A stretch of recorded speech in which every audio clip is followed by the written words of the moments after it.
Welcome back to another episode of the CSK8 podcast. My name is Jared O'Leary. Each week of this podcast is either a solo episode where I unpack some scholarship in relation to computer science education, or an interview with a guest or multiple guests. In this week's interview, I'm having a conversation with Kimberly Scott, and we discuss some of the problems with discourse around grit, students as techno-social change agents, teaching with culturally responsive approaches in communities that are hostile toward culturally responsive pedagogies, unpacking discourse and discourse, that's with a lowercase d and an uppercase d, considering both present and future identities when teaching, potential disconnects between theory and practice with intersectional work, comforting the disturbed and disturbing the comforted, and so much more. As always, the show notes includes links to other podcasts, resources mentioned in this particular episode. You can find that at jaredoleary.com or by clicking the link in the app that you're listening to this on. On my website, you will find a bunch of computer science, drumming, and gaming content. There's literally several hundred hours worth of content on my website, so if you haven't checked it out yet, I recommend it. And while you're there, make sure you check out the free coding curriculum that I developed for Boot Up Professional Development, which you can find at bootuppd.org. But with all that being said, we will now begin with an introduction by Kimberly. I am Kimberly Scott.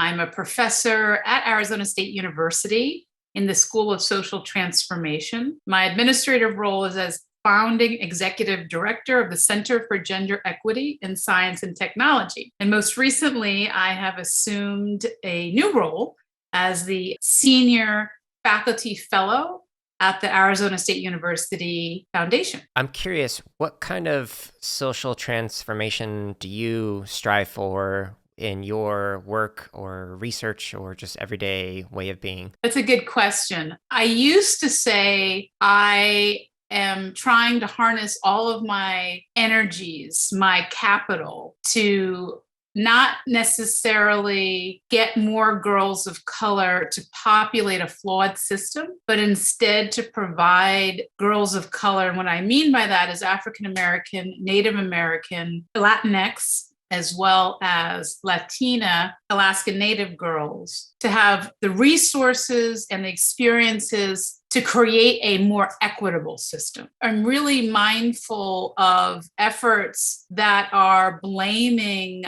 our daughters for not succeeding in environments that are not only flawed, but that are hostile, that are consistently requiring them to put on what I write about in my book, an astronaut suit, that they're supposed to survive and thrive in contexts that they are really not welcome. I used to say I want to blow up the system, perhaps because as I go further into my 50s, I'm more interested in, again, what do we need to create a new system? And my argument is we need to work with our daughters and our allies so that they can create the new system sustainably, scalably, and intentionally. So at the time of this recording, a couple weeks ago, I did a Unpacking Scholarship episode where I talked about your publication with Elliot that used like sharecropping as a metaphor for the new labor system. And it was fascinating to think through the different lenses that you were basically presenting in that. So if anyone hasn't listened to that, I recommend, and then going and actually reading the paper itself. It's really interesting thinking of, okay, so if we are promoting marginalized, underrepresented communities to go into this system, we need to also look at the system that is problematic and do something to actually address that. So I really appreciate that publication. Oh, that was a lot of fun to work on. Dr. Elliott and I took a couple of years to get to the point of putting that on paper. And what I'm hoping to do in my next book, which will be book number 5, is to really unpack not only that piece. Actually, the name of the book is Why Does Disparity Continue for Women of Color in STEM? And I'm drawing on my sociological background to answer that question through a series of essays. And that piece about sharecropping is one that I will use as a platform for a chapter to talk about how, and this goes back to something I studied many, many moons ago as a student at Rutgers, in terms of false consciousness and how the system seems to set up these patterns, these trends, these strategies, these efforts. So it seems desirable, as we said in that piece, it seems like you want to increase your coding skills, when in actuality, it's not going to be a liberatory move towards any type of transformation. It's simply going to increase the proletariat class. So one of the things that I read in your book that really stood out was kind of problematizing some of the inadequacies of the positive psychology movement. And in particular, like you mentioned that grit can become problematic when it is teaching us to basically adhere to some of the hegemonic structures that are oppressing people. I'm wondering if you could elaborate on that.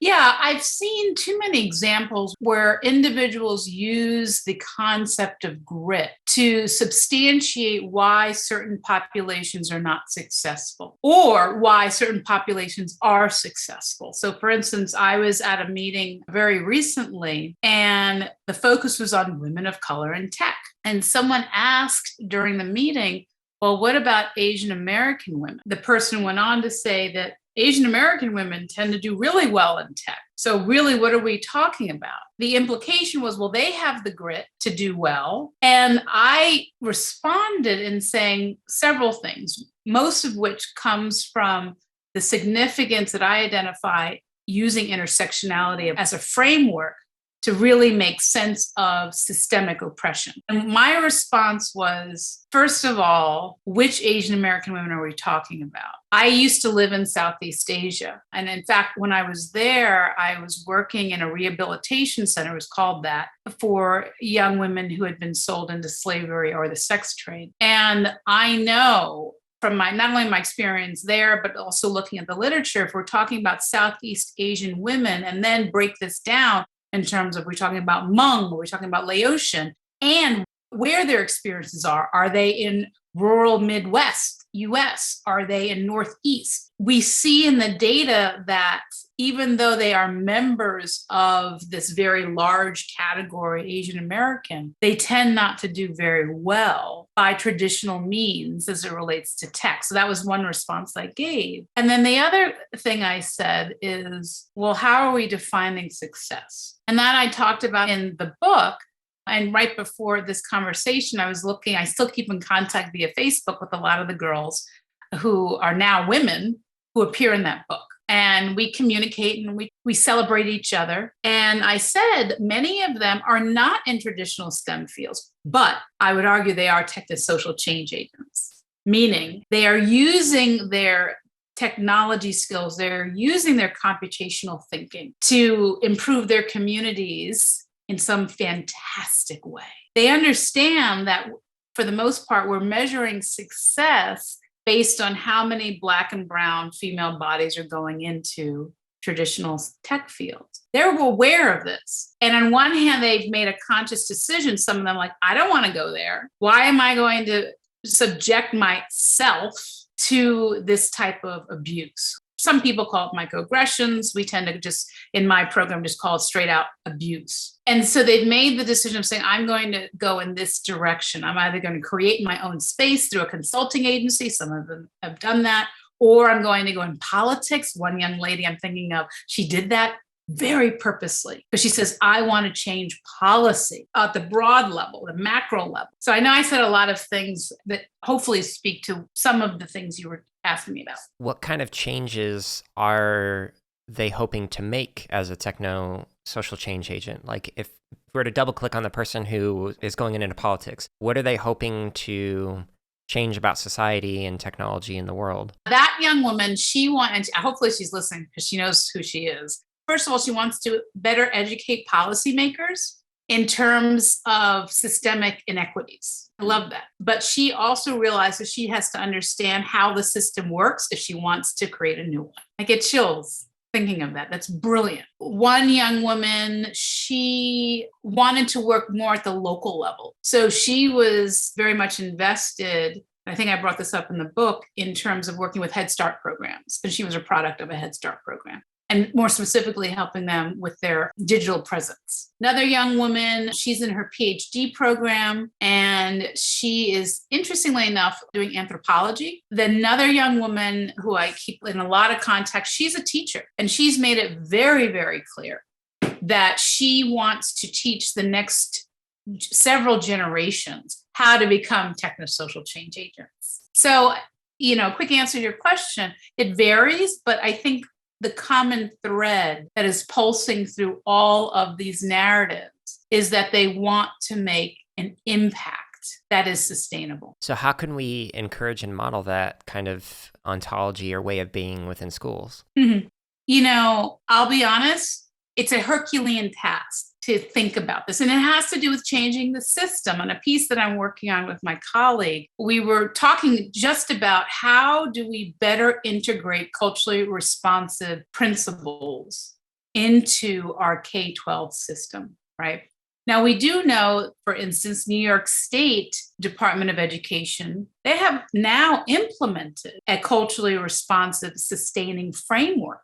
That is amazing. And they've called on the leading scholars who have written about culturally responsive and sustaining to help craft the framework. And they're at the point now of saying, let's be intentional of how we're going to integrate this framework. That to me is a fantastic model that we should pay attention to in other states that haven't taken this bold move, as well as measure its effects. I think also, how do we do this? We need to be really mindful, not only of thinking of the end product, but the means by which we get there. So what I mean by that is there's a lot of emphasis on, okay, we want to have culturally responsive practices, whether it be culturally responsive computational thinking or culturally responsive sustaining pedagogical practices. We want to have them. And we want to have them by way of creating these products, curricula, experiences, professional development, the list goes on and on. But I am mindful of thinking about the process by which we get to those products. And I'm beginning to think about how can we use culturally responsiveness as a framework to poke collaborations? How can we think about culturally responsive collaboration so that we are not cannibalizing or colonializing marginalized communities' work in a way that's going to disenfranchise them and, again, reinforce a hierarchical system? So what I'm seeing, unfortunately, is like there are organizations that are saying, I want to do quote unquote good.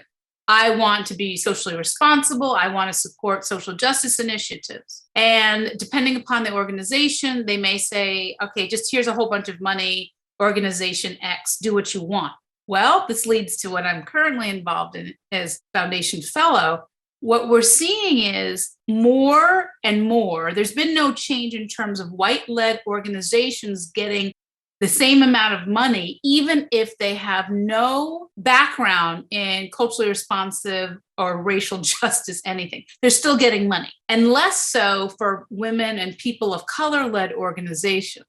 And so one of the things that we need in order for this to be different is that if you're talking about grant-making organizations or donors, they need to do something differently in terms of funding. Their habitus and their way of thinking, their habits of mind needs to be transformed in order to fund differently. That's one example. If we think about some other organizations that are saying, I want to do things differently, so I'm going to implement implicit bias trainings. And then they co-opt some implicit bias training without asking for, has this particular training been used on populations that I actually do want to engage?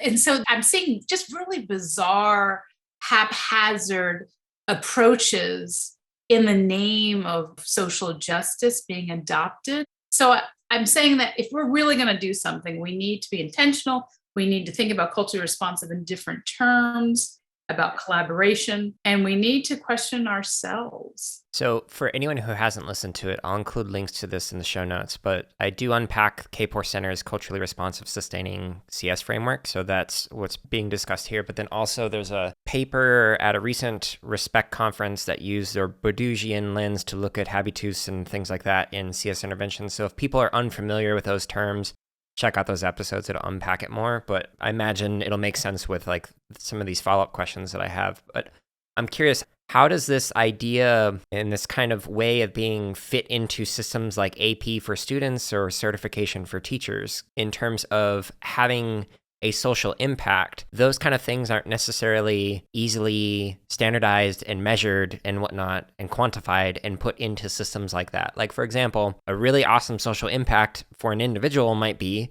to be less racist and understand their biases and whatnot. But then an impact that you might have within a community might be like some kind of a positive influence or impact in a community, like creating support systems, etc.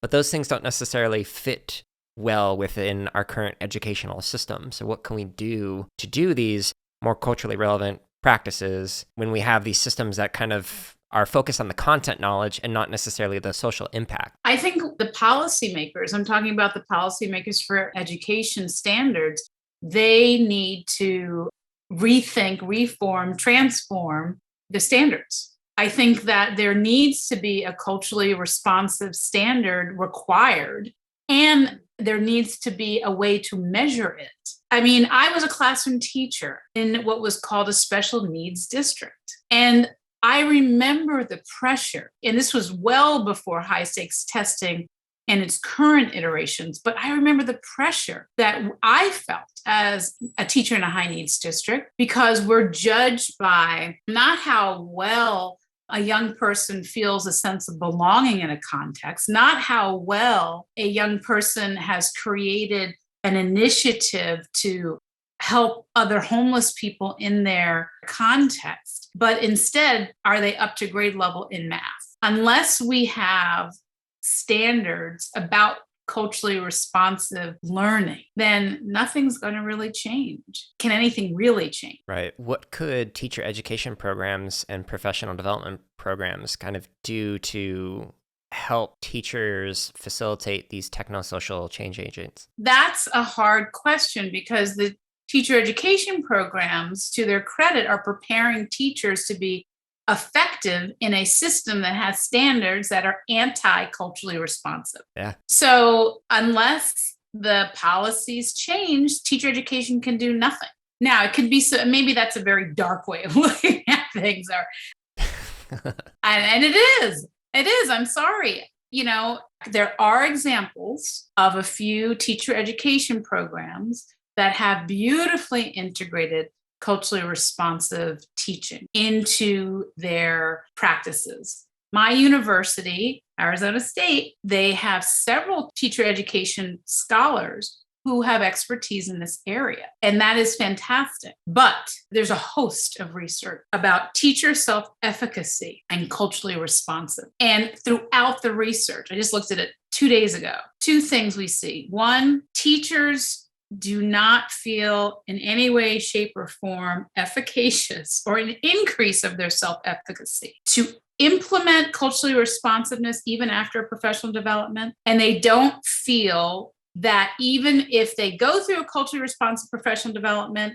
so these are in-service teachers, they feel like it's affected their self-efficacy in general. So to me, there's a gap between teachers having the opportunity to say, if I can teach in a culturally responsive and sustaining way, I should feel more self-efficacious. And if I do, then I will have a greater impact on my students. But that impact may not be reflected or even picked up in the standardized testing as we know it. The self-efficacy thing is an important thing to consider, but then there's also the political pressures involved with, if you do anything that is labeled as CRT among some communities, then you could get fired, literally lose your job for doing that. So like, I'm curious if you have recommendations for that. Like, there's a professor that I know who recommended something called SAS, small acts of subversion. And so an example of that might be, oh, well, I'm not doing culturally relevant teaching. I'm doing interest-driven teaching. Like, it's the same thing they would have done. They're just labeling it something different. Yeah. Like, do you have recommendations for teachers who are afraid if they're teaching in those communities where it's hostile toward these approaches? Yeah, I'm glad you bring that up, because the struggle is real. And I love that SAS. And I think that that's a really important way to go, to code it differently so it can be heard by those who are more unwilling to listen. And you know what? The model is there. So if we take that example out of teaching, again, in my more recent work, I was troubled by not seeing, especially among community foundations, I was troubled by not seeing a statistically significant number of solicitations that called out specifically women of color, girls of color. My hypothesis was, oh my goodness, it's community foundations. They're not necessarily subject to, federal obligations. They can kind of do what they want. So this is where I'm going to find some cutting edge, bold language. No. But what I have learned in my research is that many incredibly agile and adept foundations have coded their solicitations so that at the end of the day, women of color, girls of color, or other racialized and marginalized groups are the recipients of the support they really need. They do so by coding the language differently. They don't say women of color, girls of color. They don't even say underrepresented. That's like, we are interested in supporting, let's say, communities that frequent the food bank. Well, if we look at statistics in a particular given area, that may mean a certain racial and gendered group. Yeah, that's interesting. It's amazing the impact of discourse. Exactly. And so I think that, clearly it's not working simply maintaining in our silos and trying to reconcile and resolve disparity. I'm deeply interested in disparity as it's manifested in STEM, writ large, technology in particular. It's clearly not working. In fact, the data are clear. In some cases, it's gone backwards. And I'll talk about that more specifically. But, it's not working saying, okay, computer scientists, you figure out disparity. Right. It's not working. Social scientists, you figure it out. We need an interdisciplinary approach. But to your point about discourse, I am consistently engaged in and leading interdisciplinary initiatives. And it takes time for us to create a common language. Going back to my point earlier about collaboration, it takes a fair amount of time to work across disciplines. And we're all perhaps invested in doing the work, but because we've been so siloed, I have met so many barriers and obstacles, and it's been a question of language. Like you said, saying critical race theory is bad, right, for so many people.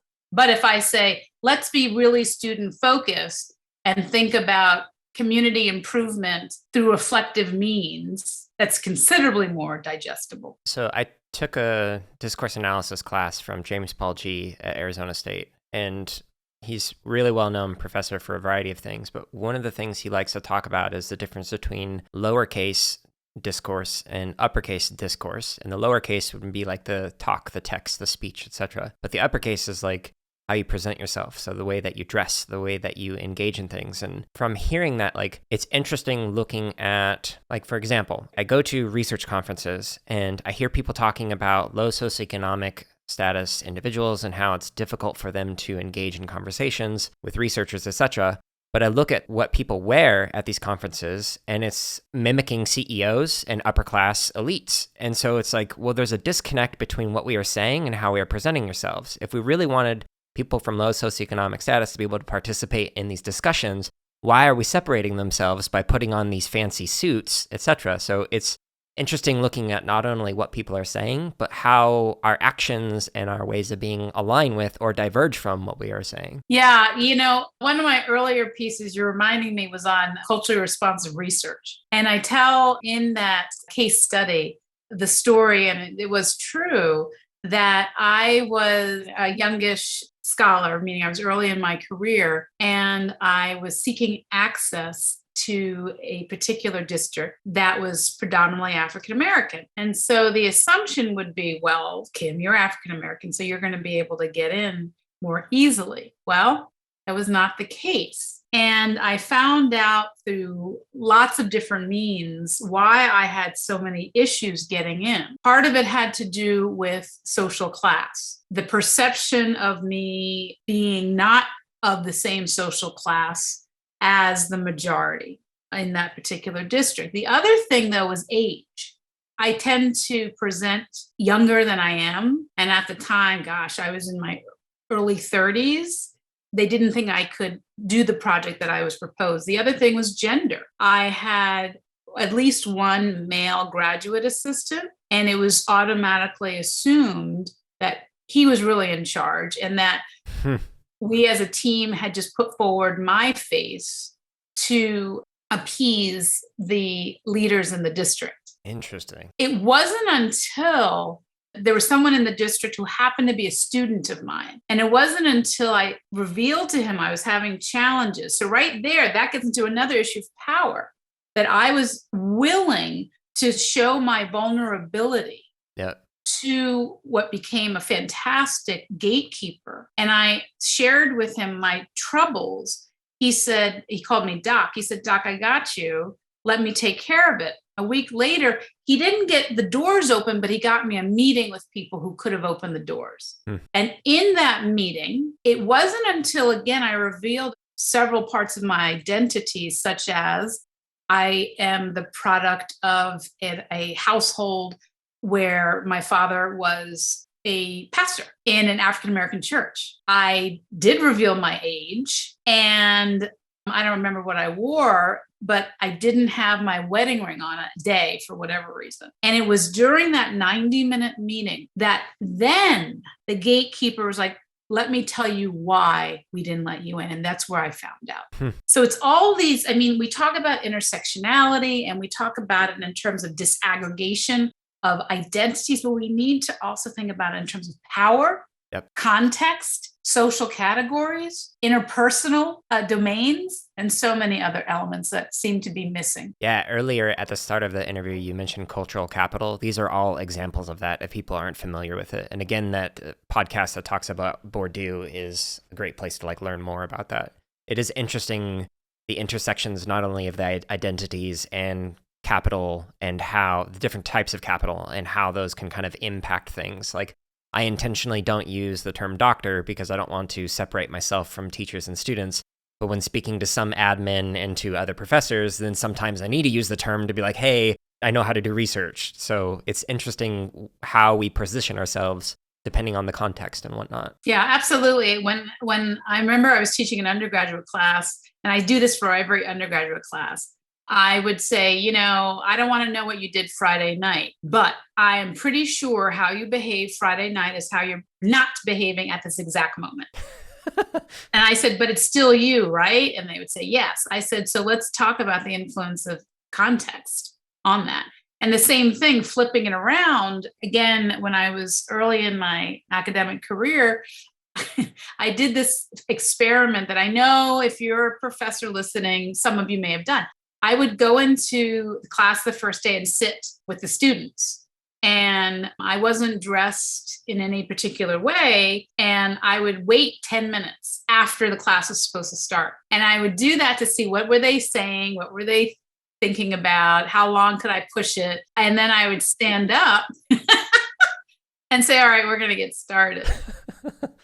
Actually, I remember I did that one year in a teacher education program. It was a pre-service education program. And I became very close to that class. And by the end of the semester, several of them came to me and they said, we thought you were Indian. And I said, why did you think I was Indian? And this was in the early 2000s. It was their own biases and perceptions of all of those markers that we use for identity. And capital. I was a sociologist of education. I studied my Bourdieu. I studied my Foucault. I did philosophy of education. So I'm so interested in how those concepts apply and play out today. Yeah, you sitting with the students is funny, and it reminds me of, I've seen the opposite of that, where a student at the start of class will just go up and write I'm Dr. blah, blah, blah on the board. And then the actual professor will come in and be like, wait, who are you? And they just run away oh. That's pretty funny. When you were talking about identity, it reminded me of a section in the book where you were talking about how it's important for educators to design and facilitate for not only present identities, but future identities. And I wonder if you could expand upon that. Yeah, that was one of those concepts that I was trying really hard to, again, go back to my philosophy, is I think that many of us, because we get so caught up in the here and now, that we are constrained by the future, or rather our perceptions of the future. And we use our current understanding of the here and now and assume it will be sustained and will always be. And I was trying to say that we as educators, we need to not be constrained. We need to emancipate ourselves by these constraints and not say, well, if you're acting like an antisocial, defiant teenager, you're probably going to grow up to be an antisocial, defiant teenager. Plus, having those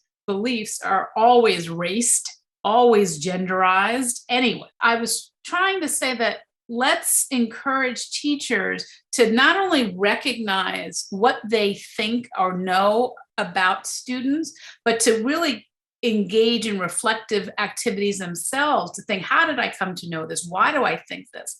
Where's the veracity into this? And how does it influence the future self or my perception of this individual's future self? More than likely, especially when we're working with marginalized groups, they're negative.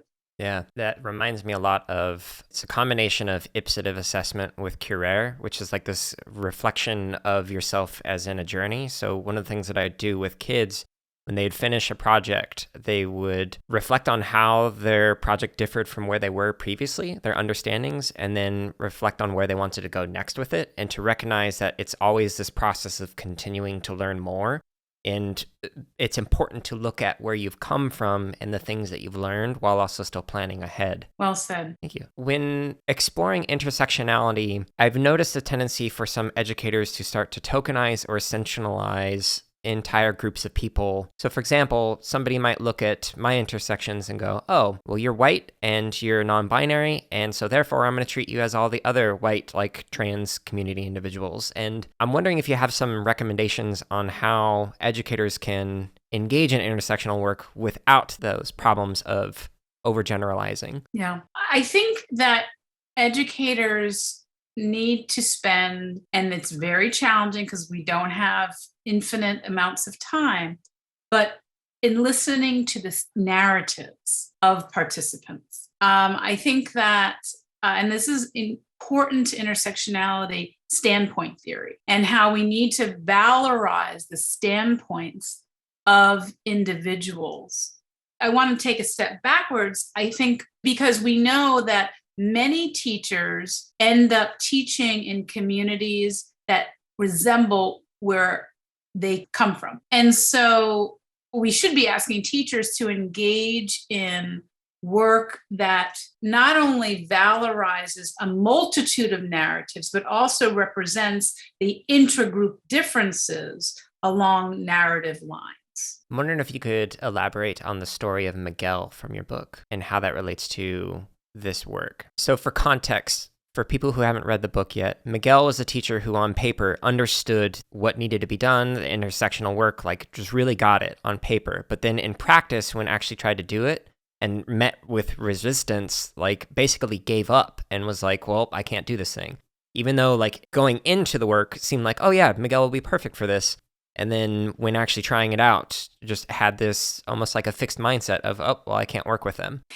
You know, that anecdote taught me a lot. You know, in all transparency, I remember giving the recommendation to the girls, and the girls also saying, well, maybe if we just spoke to him in his native language, that would be okay. We would be able to bridge the gap between what we want to do and what he's hoping to help us to do. The assumption was language was just going to make everything okay, and that was not the case. Right. You know, and unfortunately, I've seen other instances where there's this disconnect, this hostile divorce between theory and practice. Yeah. I think that going back to your question about teacher education programs, there needs to be many more occasions where pre-service teachers can apply and see theory to practice, can also think about and problem solve the issues. I think that in that case, yeah, I had high hopes, and I think the students did as well, that he was going to get it. And I think I failed in terms of providing him sufficient support to say, these are some of the issues you may come up on. Let's problem solve proactively how we might be able to address them without you walking off.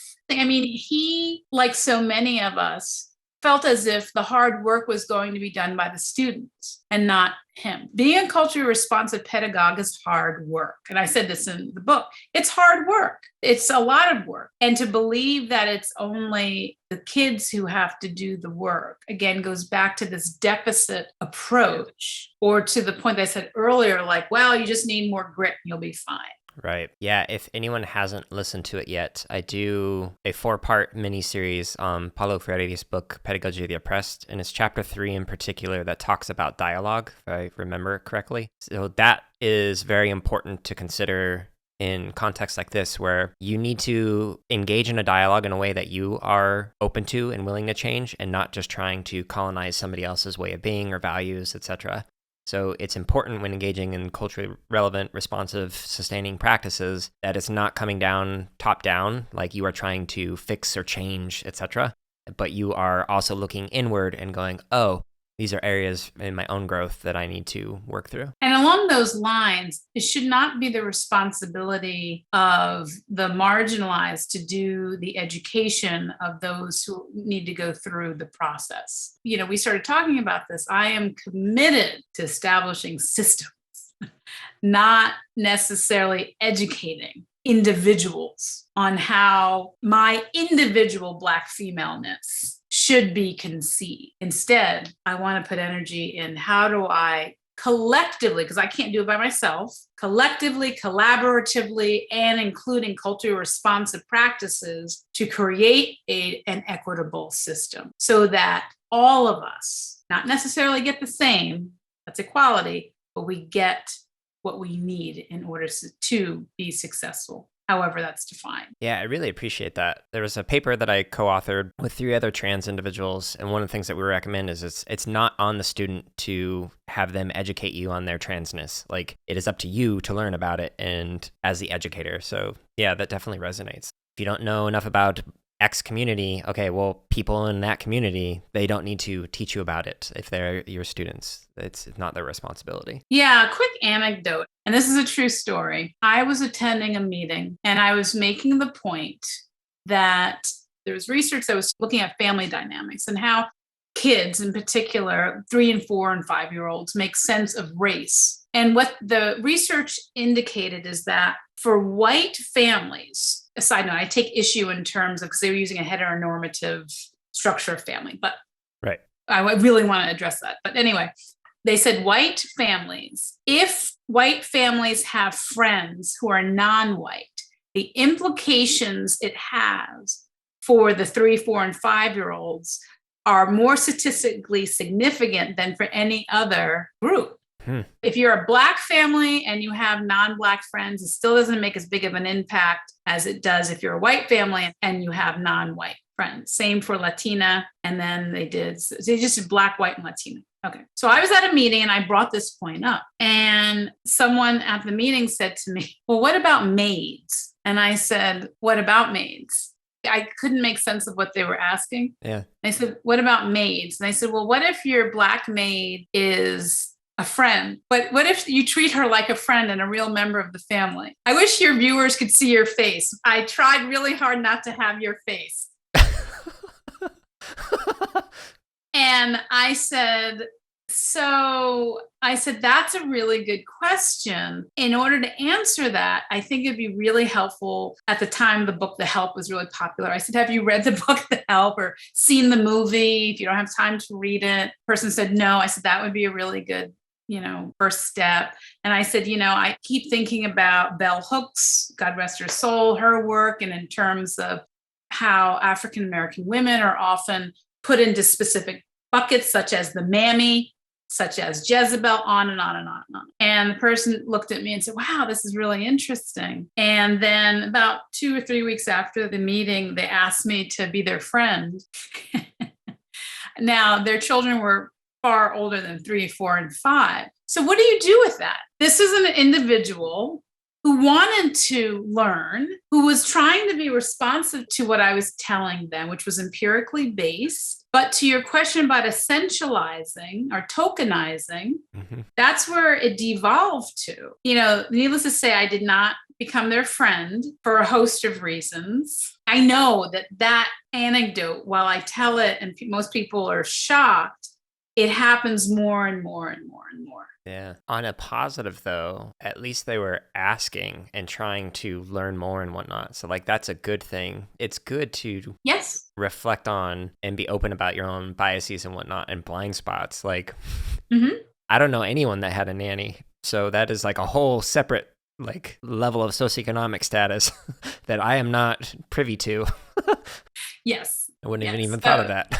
It was, yes. But yeah, you're right. I mean, I really do present it what do you do with that situation? I think there's lots of opportunities, but who's going to be responsible for it? Again, first and foremost, it needs to be the individual who recognizes their blind spots. I would like to believe that I provided reasonable resources so that the person could go and read the help. And I provided other things. I talked about some other Black feminist ideas and stereotypes, and hopefully that was helpful. I'm curious if this phrase resonates with you with what you were just saying. So one of the lines in your preface was comfort the disturbed, disturb the comforted. And I'm wondering, one, if that does relate to the way you were just thinking of that anecdote, but then two, how does that kind of relate to your thoughts on schools? I think that, comforting the disturbed and disturbing the comfortable. Schools as a system reinforce over and over and over again who should be most comforted, who is the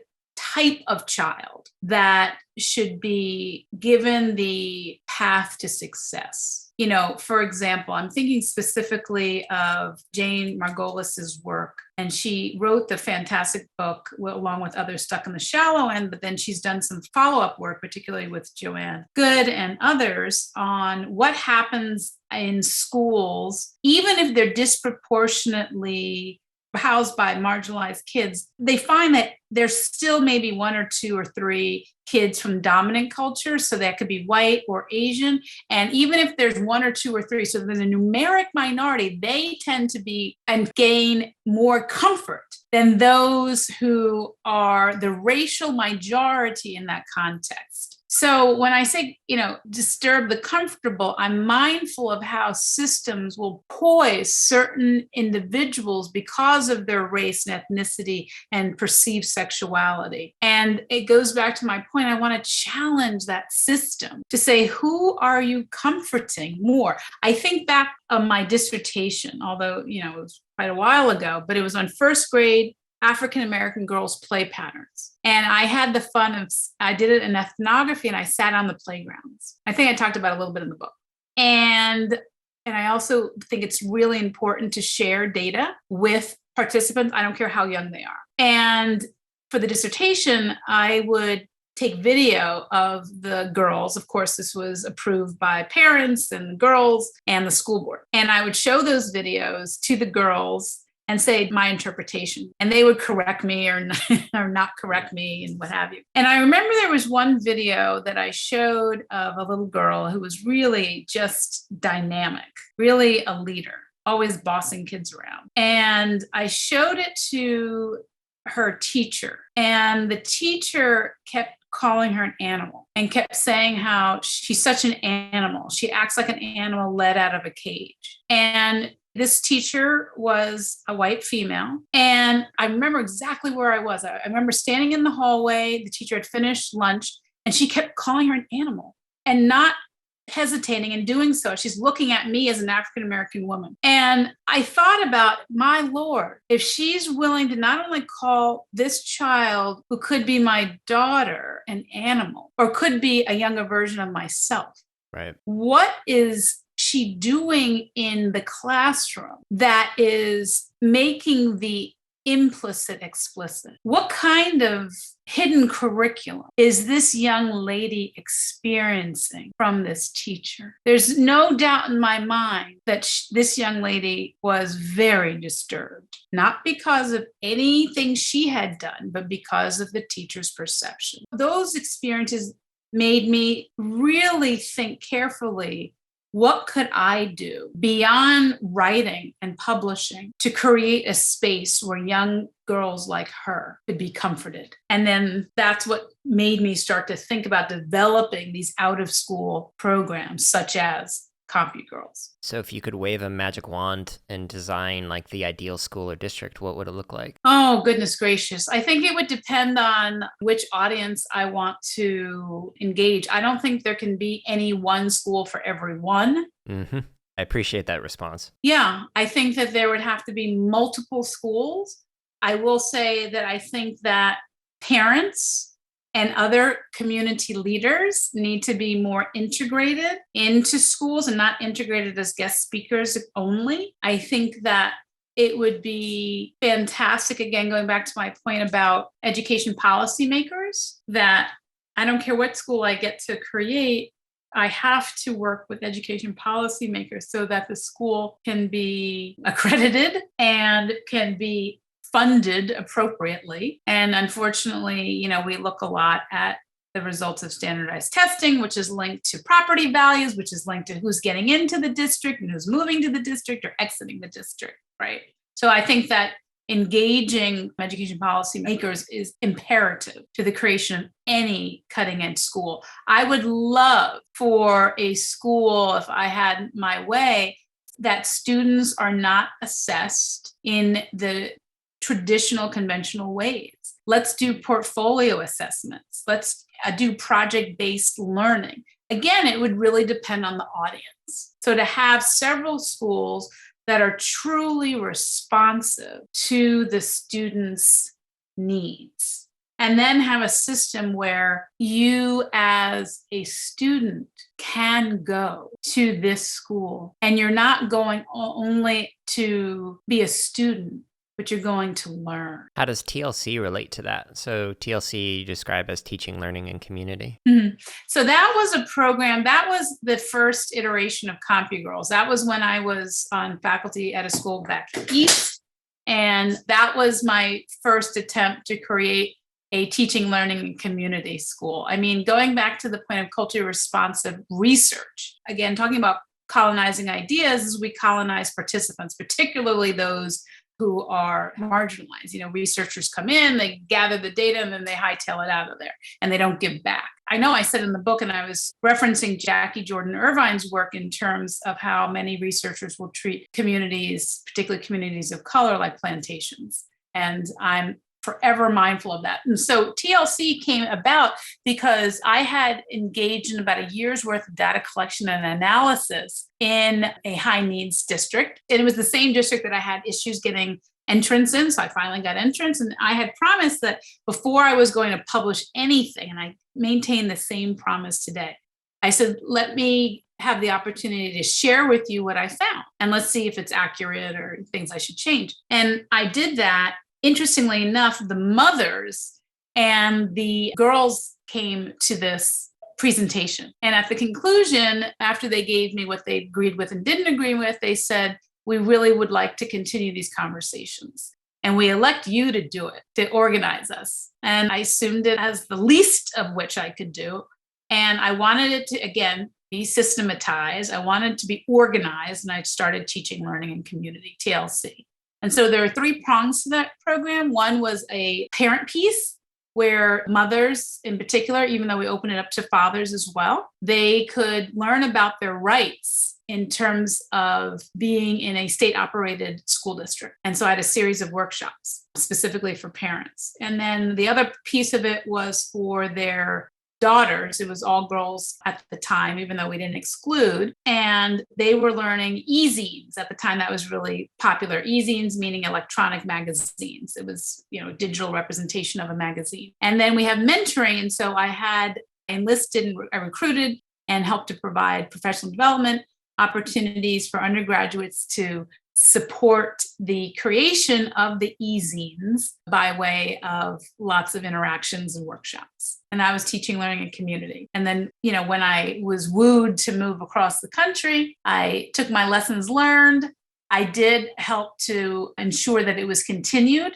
I'm still in conversation with the project director. I haven't talked to her lately, so I don't know if it's still going on, but we did keep in contact, and I revised the program, was able to enlist some fantastic collaborators, and I renamed it CompuGirls. You've had a lot of different experiences working in the field of education, whether it's like as a teacher, as a scholar, as admin. Like, I'm curious, how do you stave off the burnout that can come with working in a field that is pretty hostile, especially now, towards the people who are working in it, and then to work at an R1 that is known for having quite the workload? Like, how do you prevent the burnout that can come with all that you do? I try really hard, not always successful, to surround myself with individuals who maintain the same work ethic as me. And we have created an accountability system where we will say, you really need to take a day off, or, let's celebrate XYZ achievement.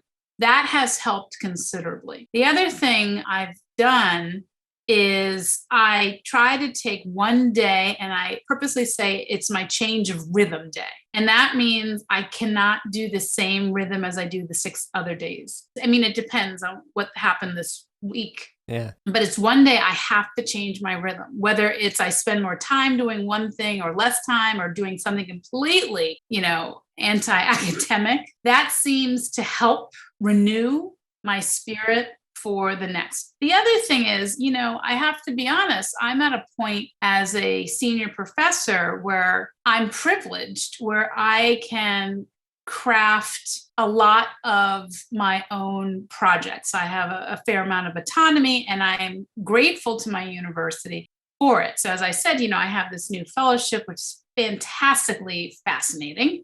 I mean, I'm able to do that now, as well as maintain my commitment to the other things that are of importance. Like, how do you intentionally try and improve in any of those areas? So like you can see with the drum sets in the background, I'm very intentional with, I'm at this ability level, I want to improve it. But when it came to teaching, like my questioning technique was not great. So I was very intentional for months, like trying to improve my questioning technique over time. So like, how do you practice or intentionally try and improve in different areas in life? Oh, good. I'll take the intentionally improve. I am an ardent believer of mentors, huge. And I have multiple mentors across the country who give me advice, and I trust them. And I can say, this is what's going on with me. This is what I'm hoping to do. And they'll say yes, no, and this is what, you should be thinking about. So that's huge for me. And then relatedly, I try to mentor other individuals based off of my mentoring experiences. In terms of me establishing what's the next stage and what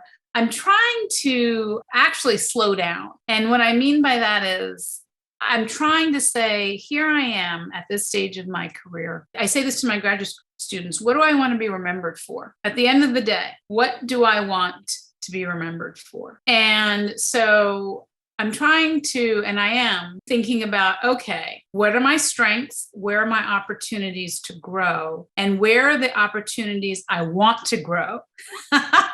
That's different. Yeah. And again, I think it goes back to the privilege of being in the situation I'm at. I'm trying to focus more on those 1 or 2 opportunities that I want to grow. Tim Ferriss has a phrase where he says, if it's not a hell yes, then it's a hell no. And so like that's his way of like trying to find the 1 or 2 things to focus on. Yes, exactly. What do you wish there's more research on that could inform your own practices? Oh gosh, I really wish that there was more research on intersectionality as a framework influencing empirical research, methodologies, ontological studies and explorations, phenomenological. It's starting, and that is fantastic. Thank God. And I don't mean intersectionality is just starting. Of course not. It's been going on, since forever. Since Ida B. Wells' time. I mean, we should never think that it just started once the word was coined. But I really am hopeful that there's going to be more of an understanding and clear series of frameworks that can be used and can be measured and applied as it relates to intersectionality. I also would like to see more research or theory to practice movements. So a colleague of mine, we're creating a series of videos to say, this is what we mean by culturally responsive computational thinking. And because I have a soft spot in my heart for arts, and my initial career actually was in art, I'm really mindful of the power of imagery. And so I want to honor that in terms of how we can better use aesthetics to tell, again, the theoretical stories of, in this case, cultural responsiveness. What about your own research? What has surprised you about it, whether it's a finding or the processes or? You know what? It's really about just how hidden the system is, but how explicit it is about its own invisibility, if that makes any sense. And so what I mean by that is I continuously get surprised when I identify patterns that are undoubtedly leading to marginalization. There's no question. I'm looking at these data and I'm thinking, oh my gosh, this clearly says that the more money a foundation has, the more likely the head is a white male. You can see it. And I get surprised that no one else sees it. And that when I say it and I show the data and I show how I did it, oh, wow. It continuously surprises me. In my mind, clear evidence of how the system is working to oppress, how it is using Patricia Collins' language about from intersectionality, you can clearly see the matrix of domination. And and then people are shocked by it. Begun questioning it. Are they really shocked or is this a performance? And are they shocked at different things in different ways? So I co-wrote a paper with someone. We were talking about neoliberal practices and corporate influences on music technology. And we had quite the critique talking about corporate influence.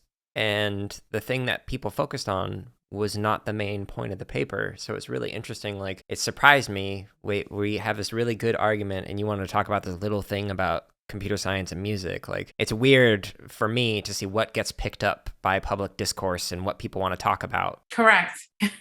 It's always a surprise. Yeah. What people pick up, what resonates with individuals and when. I'm typically surprised by it. My CompuGirls book, someone said to me, well, it's really not a book that people can do anything with. They can read it and hear the stories, and that's good. But it's not going to give direction. By the way, this was a publicist who I did not hire. So, and I thought about what she said. And I thought I made it clear in the book. I'm writing it, again, going back to my point about the importance of narratives, that too often we don't hear what happens to young people when the program is going on and what happens after the program, which I try to put into the epilogue. We don't hear how they're making sense of all the money that was put forward to help this particular effort. And we certainly don't think about it through a lens that they have agency to not only understand the program, but the larger system and how it even came about and where they fit in. Right. So if people read this book and just say, like this would-be publicist, well, you're not giving me any direction, I hope that in thinking that, they question why they even have that thought. Yeah, I could see for people who say something like that, it's still serving as like a pebble in their shoe, which is like the phrase that I've heard for this, where it's like it bothers them throughout the day as they move and they keep revisiting it. Like every now and then they just think, oh, there's a rock in my shoe, but they're not pulling it out. And so they keep coming back to the ideas that are presented in it and the narratives and the stories. Like it's like a moment just like pings back a memory for it. And then eventually they're able to act upon it. But I think it depends on who's reading it. I have gotten some lovely, lovely emails from young women of color who are in computer science or computer science engineering or not. And they say, I read your book and the stories just reminded me about my story and I feel less alone. It reminds me that I'm not crazy. It reminds me that, there are efforts out there. And so for me, that's success. yeah, the organization that I work for, the nonprofit, the time of recording, this upcoming Monday, we're releasing 4 Girls by Girls. So it's 2 young girls who are interviewing other girls who have like gone into STEM or IT or some kind of tech career to help try and increase like the narratives out there, the stories that people aren't hearing, and say like, hey, there is a space and place for you. But going back to what we talked about previously, we also do need to critique those spaces and places that they're going into and improve them. Yeah. I'm curious, what's something that you're working on that you could use some help with from a listener? My most recent project is, as I said, at the foundation, ASU Foundation. And I am incredibly excited because if time allows, and obviously you can truncate what I'm going to say, it started with me, as I said, looking at funding trends. And so a colleague of mine, Dr. Michael Simeone, who's a data scientist, we looked at every solicitation from NSF from 1989 to 2020. And then we had to create our own web crawler because we couldn't find a lot of the solicitations. Then we looked at NIH. And then we started looking at corporate foundations and community foundations. And then we used the database from the Women and Girls Index. And the point of looking at all this was to understand a couple of things. One, how are the federal agencies presenting girls, women of color, and STEM in their solicitations over time? And we use computational topic modeling, which is a critical quantitative approach, which I love and I've learned way too much about. And as someone who's really a qualitative research, my appreciation for mixed methods has grown exponentially. And so we use computational topic modeling to actually identify word neighbors. And it's called, we did concordance analyses and collocation analyses. And so we looked at, how are words appearing? So in fact, I have a presentation to do next week, and I printed out something that I wrote, months ago.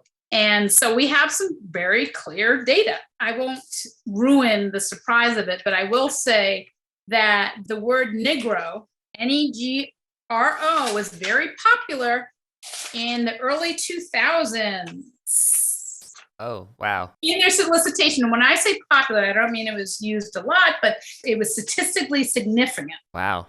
In fact, the word Black appears in 1996. First time it appears, again, statistical significance with an increase in both occurrence and frequency by 2012. After 2012, the occurrence and frequency drops to the same level as in 1996. 1998, the term at risk demonstrates some frequency and occurrence, but declined a year later in 1999 and remained flat from 2006 onward. Anyway, we have all these fantastic nuggets. And this is just one federal agency. We looked at NIH, we evaluated 15,000 documents. And we have some interesting data. We did a comparison of NSF with NIH in terms of how their top collocates, where were their similarities, where were their differences. And then we also talk about, we actually have the exact number of sentences from 1992 to 2020 has the 3 words, women of color. 98. That was done by concordance analysis. Anyway, so I took all of this fun data, and we have community foundations, we have corporate foundations. Community foundations, it was impossible to do because there's too many different types of community foundations. I couldn't get a very good idea. What I can do is look at individual community foundations using Women and Girls Index. And so we looked at their database is 40,000 community organizations that are geared towards women and girls writ large. And we looked specifically through their database about which of those organizations got money from which type of grant making organization. And then we worked backwards to then come up with social network analysis. To see which organizations were getting the most amount of money and from whom. And now we're looking at for what and seeing if there's overlap so that there can be more collaborative funding opportunities. So doing all this wonderfully fun, cool things had led me to think more carefully about how can a university foundation integrate the knowledge, expertise, and desires of faculty in a sustained way. So I'm creating around diversity, equity, and inclusion. So I'm creating a faculty program for my university's foundation, to the best of my knowledge, does not exist, meaning a program for faculty who are interested in foundation work, whether it be philanthropy or advancement or strategy. And that's my charge. So, answer to your question, if I could, I would love to have a cohort of other people like myself who are interested in poking the bear, interested in doing these deep dives of data, interested in thinking about creating, again, a new system, in this case, a system for faculty who have a committed interest in terms of diversity, equity, and inclusion to jump the fence and do something in terms of philanthropy, advancement, and strategy. Well, if you consider including any alumni in that, count me in. The work that you were doing, as soon as you started talking about the data analysis, I was like, oh, corpus-assisted discourse analysis would be fantastic for looking at the data. Then you're talking about concordance analysis. It's like, yes, this is it. Like, if anyone hasn't read up on this, I'll link to my chapter 3 of my dissertation. It like specifically unpacks like how to use these to analyze large sets of data.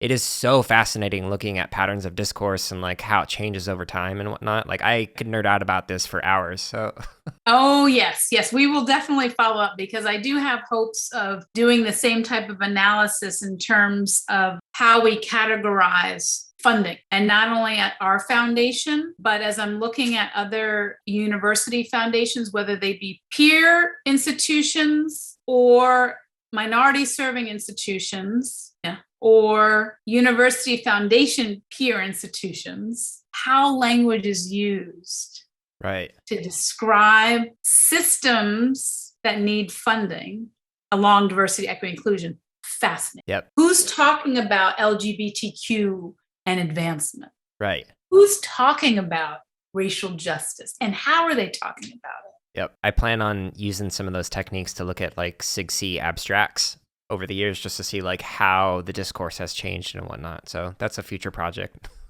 Yes. So maybe you'll be my collaborator, because I'm so excited about this. Happy to. Are there any questions that I haven't asked or topics that you like to discuss? It's funny, when I read your question, like, what do you do in order to avoid burnout? At first I was like, oh, does he want me to talk about, working out, or, but then to me, that's what so many of us do, to try to balance ourselves. I mean, I have, I think, pretty interesting pastimes, at least most people say. Like, I do aerial yoga. My wife does. Yeah, we have an aerial yoga rig, like literally underneath me. Oh my goodness, I know whose house I'm visiting. Oh, I love aerial yoga because, it engages my body in ways that is a different rhythm than my normal sitting in a chair and being in a meeting. But I think along those same lines, I think about how to engage my mind and my spirit, and I return to art. So I become also, one of my big hobbies, at least now, is photography. And you think about it, photography, there is a lot of computational thinking. And so some of my side gigs are photo shoots. I'm going on a photo shoot tomorrow to do wild horses. My professional life still bleeds into that, because I'm conscious about not so much the horses, but when I'm photographing people, who's in the shot? How are we representing their being? Let me engage them in the process. So is this really the story you want told in this way? Here are my ideas, but Lord knows my ideas may not be congruent to what you want. So that's the only thing I wanted to say, because I was chuckling when I was thinking about how to address that, but I think it still reflects my professional self, even though it's a different rhythm. Yeah, and I'm glad you share that. It's important for people to hear, like, even the aerial yoga stuff, and then to think through like how looking at culture and looking at power can apply into many different things, whether it's photography or discourse or whatever. Again, I started with art. And a lot of people say, well, how did you move from art to where you're at now? And I said, I'm sorry, it's all about storytelling. It's all about narratives. Yeah, and exploring your passions and interests along the way. And being a provocateur. Yeah. Yeah, my website, which is not live because I don't have enough pictures. I started with a tagline of, I think, photography provocation. Huh. Yeah, so speaking of that, so where can people go to connect with you and the organizations that you work with, or to check out your photography? Certainly the website, cjess.asu.edu. That has, a lot of the programs. It has our publications. So not just mine, but the other people affiliated and associated with the center. We have a monthly newsletter. If you go to the website, there's a way to sign up for the monthly newsletter. and find out all the fantastic things that we're doing and who's leading them. So that's one way to keep in contact. Also, that helps to alert people to webinars or conferences or presentations or publications that individuals affiliated with the center are involved in. So that would be the ideal way. Join our newsletter group. And with that, that concludes this week's episode of the CSK8 podcast. I hope you enjoyed this conversation with Kimberly. I know I certainly did. And I hope you consider sharing this with somebody else who might enjoy this conversation, or leaving a review on whatever app you're listening to this on. Speaking of apps, you can find more resources and podcasts and whatnot in the show notes, which you can click the link in your app that you're listening to this on, or simply by going to jaredoleary.com. If you're interested in being a guest on the show, there is a contact me button on my website, where I'm happy to chat with you on the podcast, or even to talk about potential collaborations on future grants. Stay tuned next week for another episode, and until then, I hope you're staying safe and are having a wonderful week.